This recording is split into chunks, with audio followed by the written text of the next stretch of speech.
Hello and welcome to a new thing that I'm starting on my channel, which is what I've been reading. Now, monthly book reviews are dead on this channel. I'm reading too much to review in time, and I don't read enough of one genre to group them into separate videos, so I just thought this would be a good idea. I'd just group some videos, smash them in your face and say read these and don't read these. First up, we have Lemony Snicket's A Series of Unfortunate Events, the first book, A Bad Beginning. Never read these books because of the whole, I was dyslexic, I didn't know I was dyslexic, so reading was like really hard for me and I couldn't work out why. And so I didn't read a lot of children's books, didn't read this, missed out. This was amazing.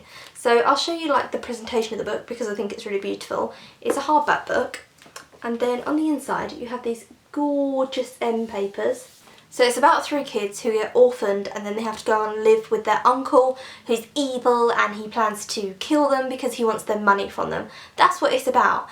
It's obviously a like modern children's book, but it reads like a classic children's book because it's so wicked. It's got those kind of P.L. Travis spiteful bits in them. There's a bit in it where the little girl's standing in the kitchen and she's looking all glum, and one of her uncle's friends walked past her and goes, "You've got a pretty face, you better be, good to your uncle, otherwise he'll make sure you haven't got a pretty face anymore."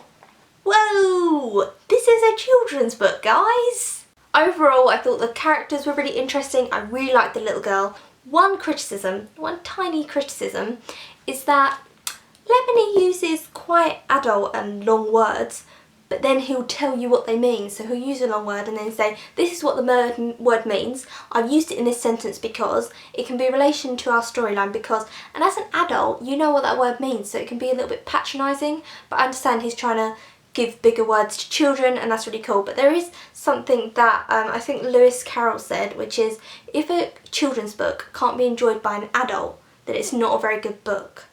And this is a really good book, but I get what he means. It has to be accessible to adults. And this becomes a little bit irritating as an adult because it feels patronising towards you. But having said that, it is still really good. I do really want to read on. It's just those little bits are a little bit annoying and irritating after a while, but it's still a very good book. Next up, I have Notes of the Teenage Underground by Simone Howe. Now, this has actually been turned into a film. I spoke about this in different videos like currently reading and book hauls, so I'll be really quick on this.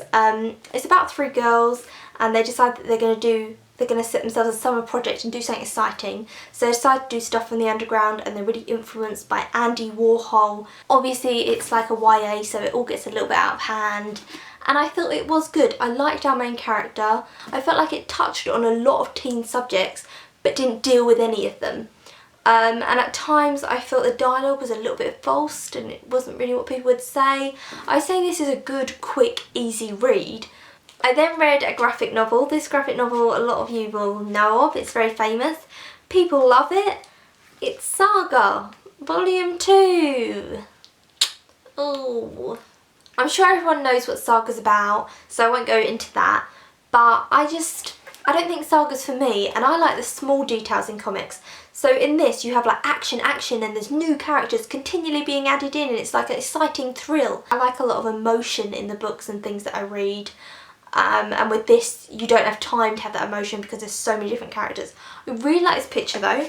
I think this picture is beautiful, but some of the rest of it just felt like it was one colour palette. It was all just like an orangey brown. I felt throughout the majority of this volume. At times it felt a little bit done, like how many villains can you really have?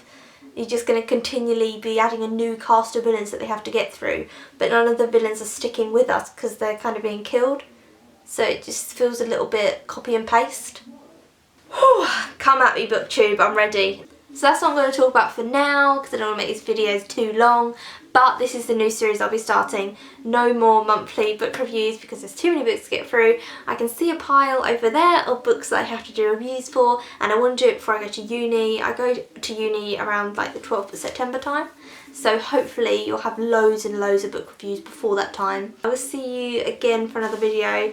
Thank you for all your nice comments and that, and I hope this video is okay.